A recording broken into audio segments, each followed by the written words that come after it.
ओम नमो भगवते वासुदेवाय। ओम नमो भगवते वासुदेवाय। ओम नमो भगवते वासुदेवाय। आप सबका आज के भगवत गीता, श्रीमद् भगवत गीता यथारूप के पठन में स्वागत है। आज हम पुनः अपनी रीडिंग को प्रारंभ करने जा रहे हैं, रीडिंग और डिस्कशन को। पिछली दफ़ा हमने फर्स्ट चैप्टर फिनिश किया था, तो फर्स्ट चैप्टर का सार हम एक बार पढ़ लेते हैं। मुखम करोति वाचलम पंगुम लंघयते गिरिम यत् कृपा तमहं वंदे श्री गुरुम दीनतारिणम परमानंद माधवम श्री चैतन्य ईश्वरम हरि ओम तत्सत। तो फर्स्ट चैप्टर था कुरुक्षेत्र के युद्ध स्थल में सैन्य निरीक्षण।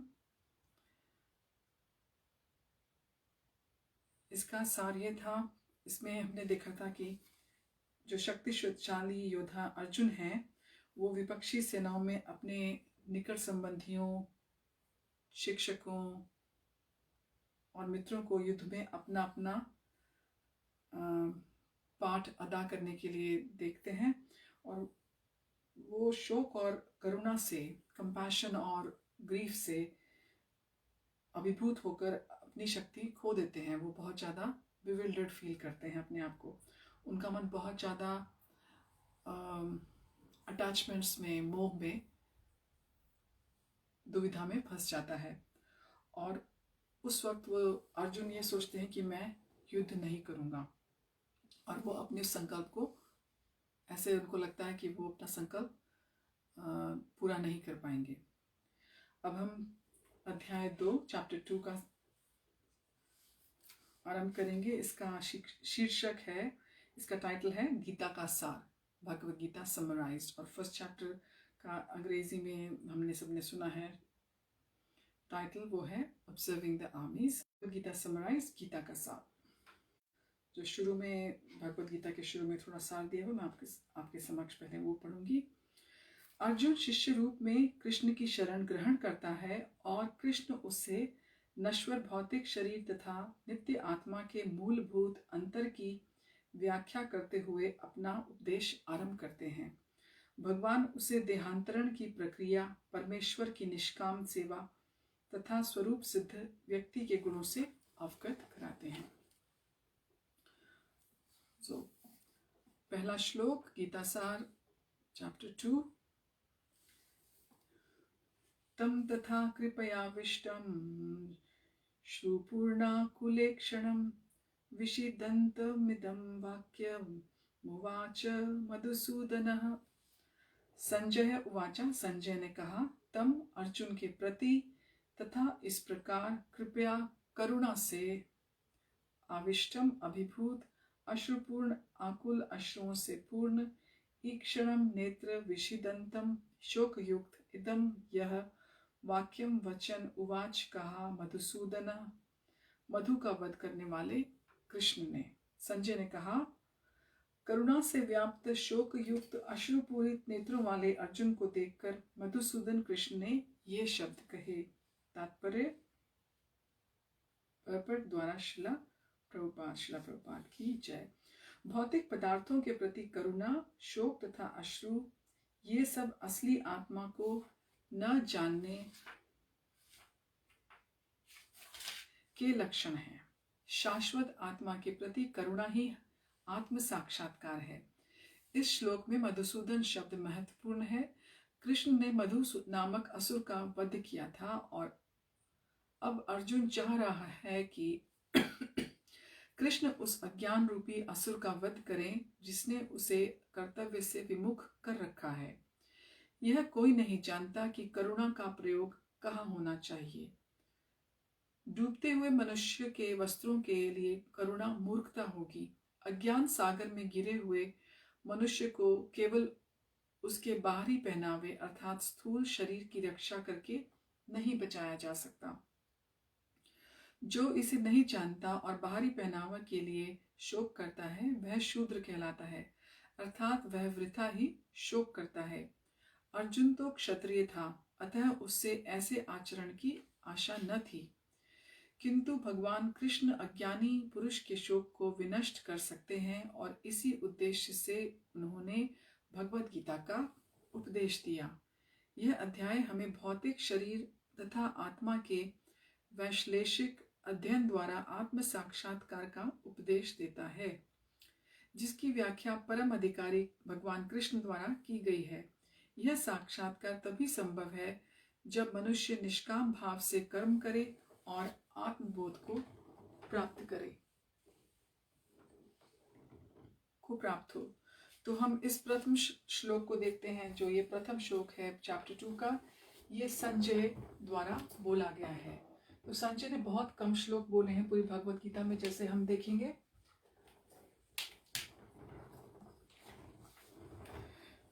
तो संजय एक्सप्लेन कर रहे हैं, क्योंकि वो एक किस्म से डायरेक्ट तरीका सा काम कर रहे हैं धृतराष्ट्र के लिए। तो वो एक्सप्लेन कर रहे हैं।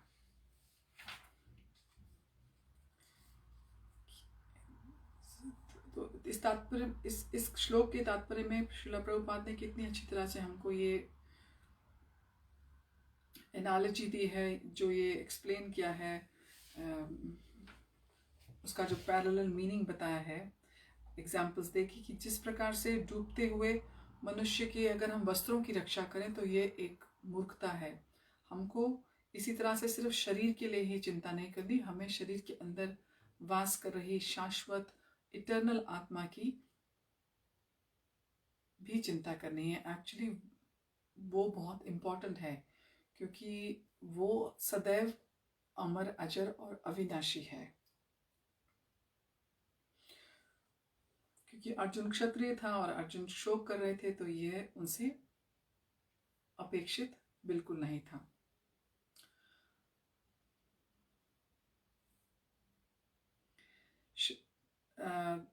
श्लोक 2। श्री भगवानुवाच कुतस्त्वा कशमलम् इदं विषमे समुपस्थितम् अनार्यजुष्टम् असवर्ग्यं कीर्तिर्कर्म अर्जुन। श्री भगवानुवाच, भगवान ने कहा, कुतः कहाँ से, त्वा तुमको, कशमलम गंदगी, अज्ञान, इदम यह शोक, विषमे इस विषम अवसर पर, समुपस्थितम प्राप्त हुआ, अनार्य वे लोग जो जीवन के मूल्य को नहीं समझते, जुष्टम आचरितः, अस्वर्ग्यम उच्च लोकों को जो न ले जाने वाला, अकीर्ति अपयश का करम कारण अर्जुन, हे अर्जुन। श्री भगवान ने कहा, हे अर्जुन, तुम्हारे मन में यह कलमश कैसे आया कैसे? यह उस मनुष्य के लिए तनिक भी अनुकूल नहीं है जो जीवन के मूल्य को जानता हो। इससे उच्च लोक की नहीं अपितु अपयश की प्राप्ति होती है। तात्पर्य, श्री कृष्ण तथा भगवान अभिन्न हैं, इसलिए श्री कृष्ण को संपूर्ण गीता में भगवान ही कहा गया है। भगवान परम सत्य की पराकाष्ठा हैं। परम सत्य का बोध ज्ञान की 3 अवस्थाओं में होता है। ब्रह्म या निर्विशेष सर्वव्यापी चेतना, परमात्मा या भगवान का अंतर्यामी रूप जो समस्त जीवों के हृदय में है, तथा भगवान या श्री भगवान कृष्ण श्रीमद् भागवत में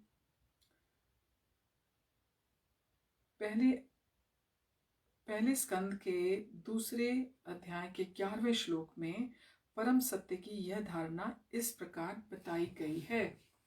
वदन्ति तत्त्वविदस्तत्त्वं यज्ज्ञानं द्वयं ब्रह्मोति परमात्मेति भगवानीति शब्दयते। तो ये बहुत ही प्रसिद्ध इम्पॉर्टेंट श्लोक है। परम सत्य का ज्ञाता परम सत्य का अनुभव ज्ञान की 3 अवस्थाओं में करता है, और ये सब अवस्थाएं एक रूप हैं। ये ब्रह्म, परमात्मा तथा भगवान के रूप में व्यक्त की जाती हैं। इन 3 दिव्य पक्षों को सूर्य के दृष्टांत द्वारा समझाया जा सकता है, क्योंकि उसके भी 3 भिन्न भिन्न पक्ष होते हैं, यथा धूप यानी कि प्रकाश, सूर्य की सतह तथा सूर्यलोक स्वयं। जो सूर्य के प्रकाश का अध्ययन करता है वह नौसिखिया है। जो सूर्य की सतह को समझता है वह कुछ आगे बढ़ा हुआ है, और जो सूर्यलोक में प्रवेश कर सकता है वह उच्चतम ज्ञानी है। जो नौसिखिया सूर्य प्रकाश, उसकी विश्व व्याप्ति तथा उसकी निर्विशेष प्रकृति के अखंड तेज के ज्ञान से ही तुष्ट हो जाता है, वह उस व्यक्ति के समान है जो परम सत्य के ब्रह्म रूप को ही समझ सकता है। जो व्यक्ति कुछ अधिक जानकार है वह सूर्य गोले के विषय में जान सकता है, जिसकी तुलना परम सत्य के परमात्मा स्वरूप से ही की जाती है। जो व्यक्ति सूर्य लोक के अंतर में प्रवेश कर सकता है उसकी तुलना उससे की जाती है। जो परम सत्य के साक्षात रूप की अनुभूति प्राप्त करता है, अतः जिन भक्तों ने परम सत्य के भगवान स्वरूप का साक्षात्कार किया है वे सर्वोच्च अध्यात्मवादी हैं। यद्यपि परम सत्य के अध्ययन में रत सारे विद्यार्थी एक ही विषय के अध्ययन में लगे हुए हैं।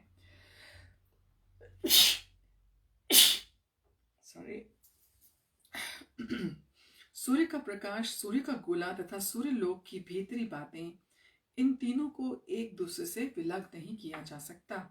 फिर भी तीनों अवस्थाओं के अध्येता एक ही श्रेणी के नहीं होते। संस्कृत शब्द भगवान की व्याख्या व्यासदेव के पिता पराशर मुनि ने की है। समस्त धन, शक्ति, यश, सौंदर्य, ज्ञान तथा त्याग से युक्त परम पुरुष भगवान कहलाता है। ऐसे अनेक व्यक्ति हैं जो अत्यंत धनी हैं, अत्यंत शक्तिमान हैं, अत्यंत सुंदर हैं और अत्यंत विख्यात विद्वान तथा विरक्त भी हैं, परंतु कोई साधिकार यह नहीं कह सकता कि उसके पास सारा धन, शक्ति आदि है। एकमात्र कृष्ण ही ऐसा दावा कर सकते हैं, क्योंकि वे भगवान हैं। ब्रह्मा, शिव या नारायण सहित कोई भी जीव कृष्ण के समान पूर्ण ऐश्वर्यवान नहीं है। अतः ब्रह्म संहिता में स्वयं ब्रह्मा जी का निर्णय है कि श्री कृष्ण स्वयं भगवान है, न तो उनके कोई तुल्य है न उनसे बढ़कर है। वे आदि स्वामी या भगवान हैं, गोविंद रूप में जाने जाते हैं और समस्त कारणों के परम कारण हैं। ईश्वरः परमः कृष्ण सच्चिदानंद विग्रह अनादिरादिर् गोविंदः सर्व कारण कारणम। ऐसे अनेक पुरुष हैं जो भगवान के गुणों से युक्त हैं, किंतु कृष्ण परम हैं, क्योंकि उनसे बढ़कर कोई नहीं है। वे परम पुरुष हैं और उनका शरीर सच्चिदानंदमय है। वे आदि भगवान गोविंद हैं और समस्त कारणों के कारण हैं। ब्रह्म संहिता 5.1। भागवत में भी भगवान के नाना अवतारों की सूची है, किंतु कृष्ण को आदि भगवान बताया गया है, जिनसे अनेकानेक अवतार और ईश्वर विस्तार करते हैं। एते चांशकलाः पुंसः कृष्णस्तु भगवान स्वयं इंद्रारी व्याकुलम लोकम मृडयन्ति युगे युगे। यहाँ पर वर्णित सारे अवतारों की सूचियां या तो भगवान की असंख्य कलाओं अथवा पूर्ण कलाओं की हैं, किंतु कृष्ण तो स्वयं भगवान हैं। भागवत प्रथम स्कंद यानी कि कैंटो के 3rd चैप्टर के 28 श्लोक में ये कहा गया है, अतः कृष्ण आदि भगवान परम सत्य परमात्मा तथा निर्विशेष ब्रह्म दोनों के उद्गम हैं।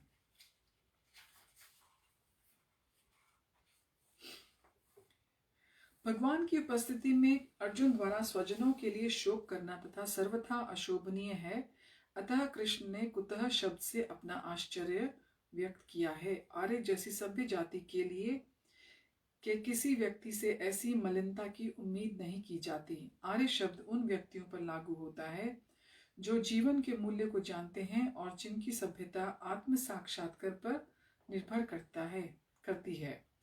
देहात्म बुद्धि से प्रेरित मनुष्यों को यह ज्ञान नहीं रहता कि जीवन का उद्देश्य परम सत्य विष्णु या भगवान का साक्षात्कार है। वे तो भौतिक जगत के बाह्य स्वरूप से ही मोहित हो जाते हैं, अतः वे ये नहीं समझ पाते कि मुक्ति क्या है। जिन पुरुषों को भौतिक बंधन से मुक्ति का कोई ज्ञान नहीं होता वे अनार्य कहलाते हैं। यद्यपि अर्जुन क्षत्रिय था, किंतु युद्ध से विचलित होकर वह अपने कर्तव्य से च्युत हो गया था। उसकी यह कायरता अनार्यों के लिए ही शोभा देने वाली हो सकती है। कर्तव्य पथ से इस प्रकार का विचलन न तो आध्यात्मिक जीवन में प्रगति करने में सहायक बनता है, न ही इससे इस संसार में ख्याति प्राप्त की जा सकती है। भगवान श्री कृष्ण ने अर्जुन द्वारा अपने स्वजनों पर इस प्रकार की करुणा का अनुमोदन नहीं किया। तो इस सेकंड वाले श्लोक में, चैप्टर 2 के सेकंड श्लोक में भगवान पूछते हैं अर्जुन से कि आपके मन में यह अज्ञानतापूर्ण विचार कैसे आया कि आप युद्ध नहीं करेंगे। और भगवान उसको, अर्जुन को ये भी बोलते हैं कि ये उस व्यक्ति के लिए अनुकूल नहीं है, अप्रोप्रिएट नहीं है, जिसको जीवन के मूल्य, जिसको जीवन की वैल्यूज का, लाइफ की वैल्यूज का पूरा ज्ञान हो। और भगवान ये भी कहते हैं कि इससे उसको अपयश की, इन्फमी की प्राप्ति होगी। तो प्रभुपाद अपने पर्पट में इसके बारे में हमको बताते हैं कि सूर्य की सतह, धूप या प्रकाश और सूर्यलोक तीनों अलग अलग पक्ष हैं इनके। ये एक ही चीज नहीं है, पर कोई कहेगा कि सब सेम ही है, तो ये बिल्कुल बच्चों वाली बात होगी। तो इसको समझाने के लिए भगवान ने इस श्लोक को समझाने की, श्रील प्रभुपाद ने श्लोक को समझाने के लिए इसका प्रयोग किया है, सूर्य की एनालॉजी ली है। बताते हैं कि जैसे भगवान है, वो परमात्मा के रूप में भी है, लोकलाइज फॉर्म में हम सबके साथ, सभी जीवों के साथ, उनकी आत्मा के साथ, उनके हृदय में। और फिर वो ब्रह्मांड के रूप में है।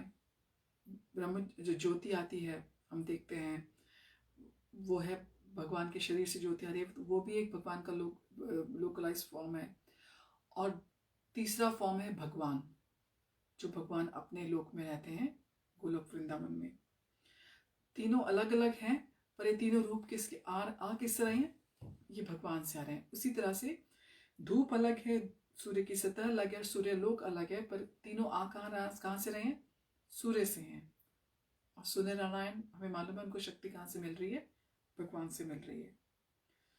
तो एक्चुअली भगवान हमको बता रहे हैं कि सबसे ज्यादा फोकस हमको भगवान का करना है हर एक चीज में, क्योंकि जो भी चल रहा है हमारे जीवन में या संसार में, उसकी शक्ति, उसकी एनर्जी सारी भगवान से ही आ रही है।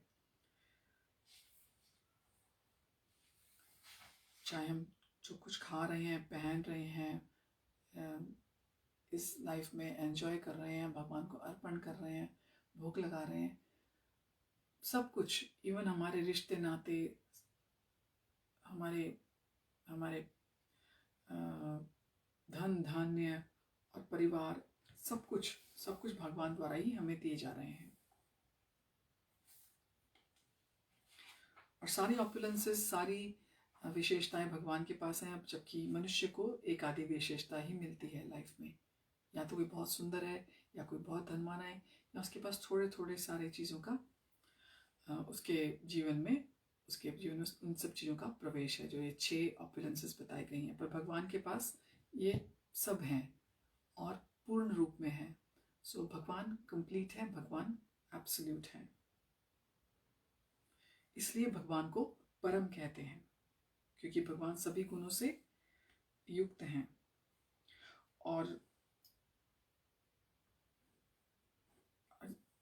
इसके बाद श्लोक नंबर 3, क्लेव्यम मास्मगमः पार्थ नैतत्व ययुपपद्यते क्षुद्रम हृदय दौर्बल्यम त्यक्तवोत्तिष्ठ परंतप। क्लेव्यम नपुंसकता, मास्म मत गमः प्राप्त हो पार्थ, हे पृथापुत्र, न कभी नहीं। एतत् यह त्वयि तुमको उपद्यते, शोभा देता है।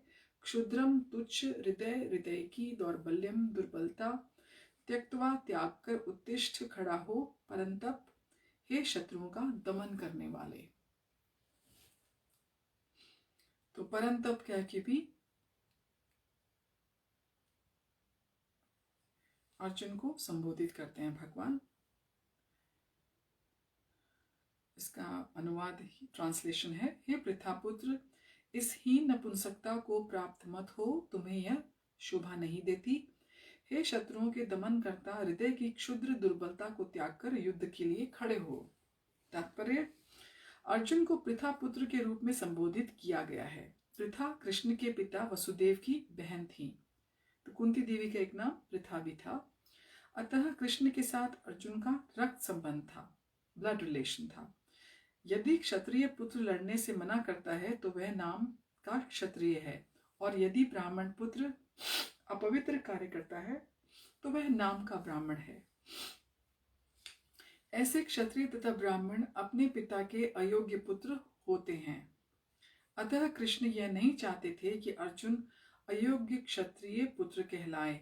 अर्जुन कृष्ण का घनिष्ठतम मित्र था, बहुत ज्यादा क्लोज फ्रेंड थे, और कृष्ण प्रत्यक्ष रूप से उसके रथ का संचालन कर रहे थे। कृष्ण उनके सारथी थे, कृष्ण उनके चैरिटियर थे। किंतु इन सब गुणों के होते हुए भी यदि अर्जुन युद्ध भूमि को छोड़ता है तो वह अत्यंत निंदनीय कार्य होगा। अतः कृष्ण ने कहा कि ऐसी प्रवृत्ति अर्जुन के व्यक्तित्व को शोभा नहीं देती। अर्जुन यह तर्क कर सकता है था कि वह परम पूज्य भीष्म तथा स्वजनों के प्रति उदार दृष्टिकोण के कारण युद्ध भूमि छोड़ रहा है, किंतु कृष्ण ऐसी उदारता को केवल हृदय दौर्बल्य मानते हैं। ऐसी झूठी उदारता का अनुमोदन एक भी शास्त्र नहीं करता। अतः अर्जुन जैसे व्यक्ति को कृष्ण के प्रत्यक्ष निर्देशन में ऐसी उदारता या तथाकथित अहिंसा का परित्याग कर देना चाहिए। कृष्ण अर्जुन को इस श्लोक में याद करा रहे हैं कि क्योंकि वे क्षत्रिय पुत्र हैं तो उनको अपने क्षत्रिय पुत्र होने का, धर्म का निर्वाह करना पड़ेगा। श्लोक नंबर 4। अर्जुन उवाच कथं भीष्महं संख्ये द्रोणं च मधुसूदन इषुभिः प्रतियोत्स्यामि पूजार्हार्वरिसूदन।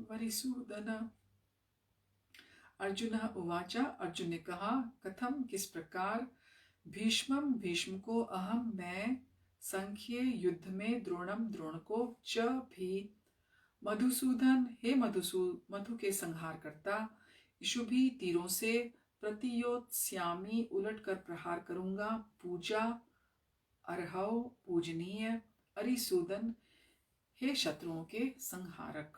अर्जुन ने कहा, हे शत्रुहंता, हे मधुसूदन, मैं युद्ध भूमि में किस तरह भीष्म तथा द्रोण जैसे पूजनीय व्यक्तियों पर उलट कर बाण चलाऊंगा। तात्पर्य, भीष्म पितामह तथा द्रोणाचार्य जैसे सम्माननीय व्यक्ति सदैव पूजनीय हैं। यदि वे आक्रमण भी करें तो उन पर उलटकर आक्रमण नहीं करना चाहिए। यह सामान्य शिष्टाचार है कि गुरुजनों से वाग युद्ध भी न किया जाए, यहां तक कि कभी वे रुक्ष व्यवहार भी करें तो भी उनके साथ रुक्ष व्यवहार न किया जाए। तो फिर भला अर्जुन उन पर बाण कैसे छोड़ सकता था? क्या कृष्ण कभी अपने पितामह नाना उग्रसेन या अपने आचार्य सांदीपनि मुनि पर हाथ चला सकते थे? अर्जुन ने कृष्ण के समक्ष ये ही तर्क प्रस्तुत किए। तो अर्जुन भी अपने तर्क रख रहे हैं कृष्ण के सामने कि आपने कभी अपने बड़ों, घर के बड़ों पे, चाहे आपके वो पितामह आपके हों या फिर नाना हों या आचार्य हों, उन पर कभी आपने हाथ चलाया है, कभी उनके साथ युद्ध किया है? जो आप मुझसे युद्ध करने के लिए कह रहे हैं, वो उनको कह रहे हैं कि पर्पट में श्री प्रभुपाद हमको समझाने तात्पर्य में कि हमको वचनों से भी किसी प्रकार का तर्क वितर्क शोभा नहीं देता अपने आल्टर के साथ, चाहे वो हमारे साथ बैड बिहेवियर भी करें, क्योंकि ये द्वापर युग की बातें हैं। आजकल कलयुग में तो हम सब भूल करते ही हैं ना, पर यही हमको सीखना है। शास्त्रों से कि सही आचरण क्या है। तो कृष्ण के सामने अर्जुन अपने तर्क वितर्क रख रहे हैं कि मैं युद्ध नहीं करना चाहता। अपने आप को एक्सप्लेन कर रहे हैं, अपने आप को समझा रहे हैं कि मैं क्यों नहीं करना चाहता युद्ध। श्लोक नंबर 5। गुरुन हत्वा हि महानुभावान् श्रेयो भुक्तुं भैक्ष्यमीपह मीपिह लोके हत्वार्थ कामांस्तु गुरुनिहैव भुञ्जीये भोगान रुधिर प्रतिग्धान। गुरुजनों को अथवा न मारकर ही निश्चय ही महाअनुभावान महापुरुषों को श्रेय अच्छा है। भोक्तुम भोगना, भैक्ष्यम भीख मांगकर, अपि भी यह इस जीवन में, लोके इस संसार में, हत्वा मारकर अर्थ लाभ की कामान इच्छा से, तू लेकिन गुरुजनों को यह इस संसार में एवं निश्चय ही, भुंजीय भोगने के लिए बाध्य, भोगान भोग्य वस्तुएं, रुधिर रक्त से प्रदिग्धान सनी हुई रंजित। ऐसे महापुरुषों को जो मेरे गुरु हैं, उन्हें मारकर जीने की अपेक्षा इस संसार में भीख मांगकर खाना अच्छा है। भले ही वे सांसारिक लाभ के इच्छुक हों, किंतु हैं तो गुरुजन ही। यदि उनका वध होता है तो हमारे द्वारा भोग्य प्रत्येक वस्तु उनके रक्त से सनी होगी। तात्पर्य, शास्त्रों के अनुसार ऐसा गुरु जो निंद कर्म में रत हो और जो विवेक शून्य हो, त्याज्य है।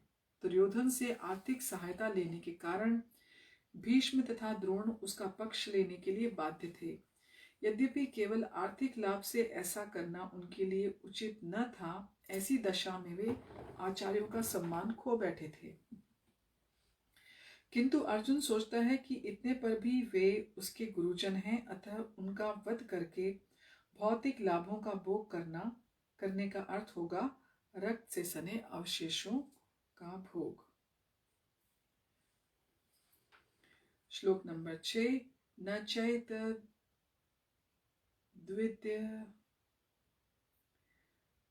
द्विद्मः कर्तरन्नो गरियो यद्वा जयेम यदि वा नो जयेयु यानेव हत्वा न जीजीविषाम सते अवस्थिताः प्रमुखे धार्तराष्ट्रः।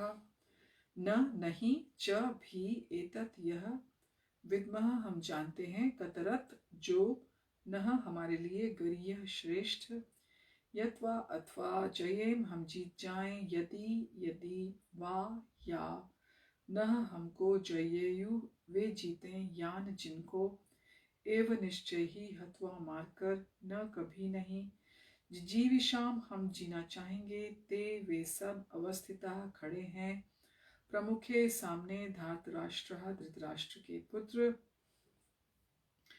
हम यह भी नहीं जानते कि हमारे लिए क्या श्रेष्ठ है, उनको जीतना या उनके द्वारा जीते जाना। यदि हम धृतराष्ट्र के पुत्रों का वध कर देते हैं तो हमें जीवित रहने की आवश्यकता नहीं है, फिर भी वे युद्ध भूमि में हमारे समक्ष खड़े हैं। तात्पर्य, अर्जुन की समझ में यह नहीं आ रहा था कि वह क्या करे, युद्ध करे और अनावश्यक रक्तपात का कारण बने। यद्यपि क्षत्रिय होने के नाते युद्ध करना उसका धर्म है, या फिर वह युद्ध से विमुख होकर भीख मांगकर जीवन यापन करे। यदि वह शत्रु को जीतता नहीं तो जीविका का एकमात्र साधन भिक्षा ही रह जाता है। फिर जीत भी तो निश्चित नहीं है, क्योंकि कोई भी पक्ष विजयी हो सकता है।